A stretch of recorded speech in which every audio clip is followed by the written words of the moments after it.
2024 के चुनावी किले को फतेह करने के लिए सभी बड़ी राजनीतिक पार्टियों की तरह बीजेपी ने भी किलेबंदी शुरू कर दी है। बीजेपी घोसी उपचुनाव में मिली हार को सबक के तौर पर ले रही है। यूपी में उसका लक्ष्य है लोकसभा की 80 में से 80 सीटों को पार पाना और इसके लिए उसे चाहे बसपा की रणनीति आजमानी पड़े तो उसे कोई गुरेज नहीं। राजनीतिक जानकार मानते हैं कि बीजेपी अब बसपा की पुरानी रणनीति सोशल इंजीनियर के रास्ते पर चलती हुई दिखाई दे रही है। वहीं 2019 के लोकसभा चुनाव में हारी हुई 14 सीटों पर 2024 में कमल खिलाने के लिए बीजेपी ने लखनऊ कार्यालय पर शुक्रवार को अहम बैठक की। इस बैठक में बीजेपी ने सभी बूथों पर प्रबंधन और सामाजिक समीकरण के हिसाब से रणनीति बनाने की योजना बनाई।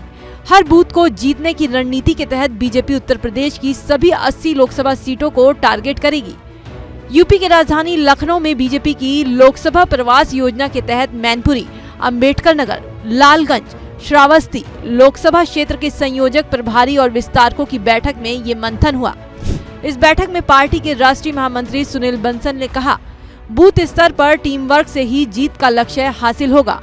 बैठक में प्रभारी मंत्रियों के लोकसभा क्षेत्र का दौरा करने और कार्यकर्ताओं से संवाद करने की भी रणनीति बनाई गई है।